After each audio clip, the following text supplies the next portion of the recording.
Hi, I'm Sally Franz, and this is Good News for a Change, Serenity Style, and I'm here with Beatrix Arakawa, and she is with the Lower Elwha Klallam tribe, and that's the Lower Elwha Family Advocacy Program. I've got that right? Yes. Okay. So we always start off with a mission statement. Can you read your mission statement for me? Okay. Okay. So the Lower Elwha Family Advocacy Program mission statement is victim safety and autonomy through advocacy and community awareness, with an objective of assistance to victims of domestic violence, sexual assault, dating violence, stalking, and provide prevention and or awareness. And so what I hear that's new in that is the prevention and awareness. Back in my day, I'm a lot older than you are, no one even talked about prevention. It was all about, well, let's pick up the pieces. So I'm excited to hear that. I'm wondering if you can tell me, along with that kind of mission statement, which is pretty broad, you have a lot of victims, and it sounds like probably a lot of young girls, though I know it's boys and men also. What ages? From child to elder. Okay, so it's everybody. And so what misconceptions are there? What perhaps groups you do serve or don't serve? What do people think about you? So some people believe that because it's in the Lower Elwha, they think that I only serve people who are Native American, and that I also help the perpetrator. I do help the people within the jurisdiction of the Lower Elwha tribe, whether they are native or non-native. Okay, so a non-native can come here Yes. and get help. Yes. Okay, great. And then you mentioned that the perpetrator, you don't do the counseling here, but you could refer them. Yes. Okay, and that would be if a perpetrator wanted to break the cycle. I know there's always a lot of remorse around these things. And if someone said, I don't want to be that person, I want help with maybe my alcohol dependence or drugs or whatever's triggering it, and then you can help them along their way, because there are other resources that do that. Yes, and I want to add, we have very limited funding to help the perpetrator go to a treatment, but they would have to be court ordered by our court justice. Okay, great. So if they are court ordered and they need the funds, come here and see what they can do for you. Now, the next thing is funding. How do you get funded? Okay, so the Lower Elwha tribe has funding through the Department of Justice against Department of Justice Office of Crime Victim. Okay, the Office of Crime Victim. Office of Crime Victim, or the OVW, and also through the Native American board. Okay, so you have some funding coming in, and I'm assuming if you get funding, you could use a little more. So if someone felt this was important, they could donate to you. Yes, they can.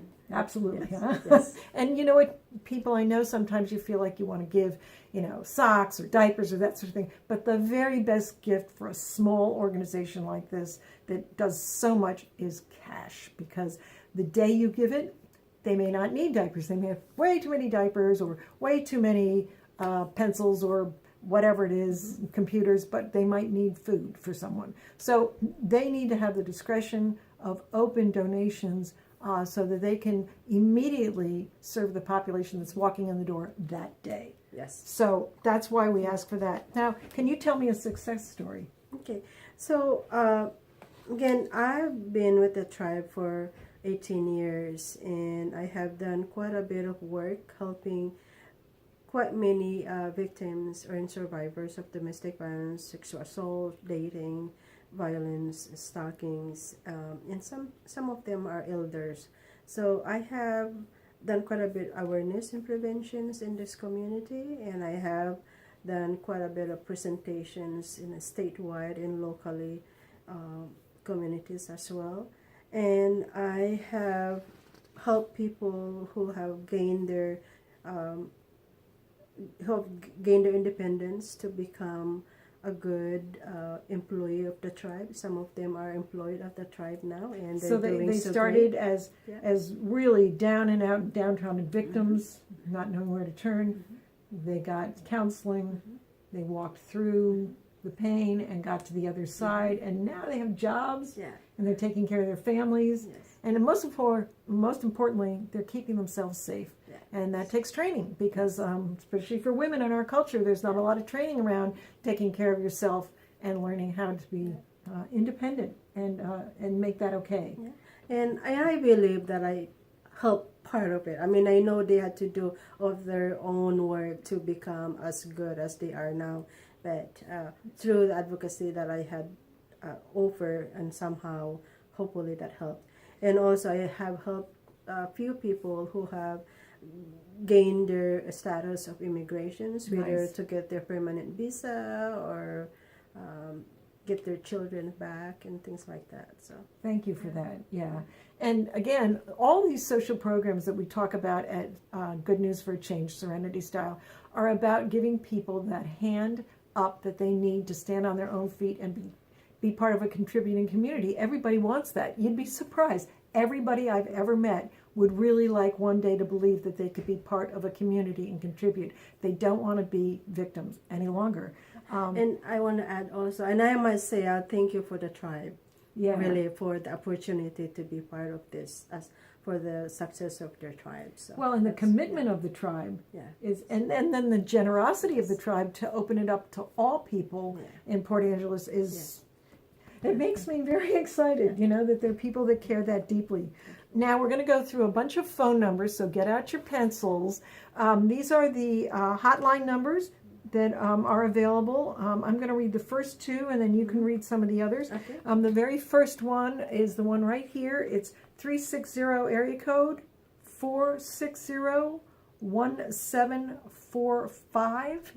That's 360-460-1745. The next number is 360-775-9346. And you have some numbers. And I have some numbers because our program is also listed at the Washington State Hotline of Domestic Violence at 360-795-6400, and at the Strong Heart National Native Helpline at 1-844-7-NATIVE or 1-844-762-8483. Now, can people just come to the center also? Yes, they can come at the Social Services Department building, and I can help them. You don't have to make an appointment. Call me if you can, so that because I travel quite a lot also, so it's good to call to make sure that I'm in the office. Okay, and the location is on Lower Elwha Road. Yes, So and if I you- am on call 24 hours. Wow. That, Yes. Now, folks, that's dedication, and it just warms your heart to know there are people that really don't just have a job, but they have an avocation along with a vocation. So thank you for all that you do. This has been Good News for Change, Serenity Style, and we'll see you next week. Thank you, Sally.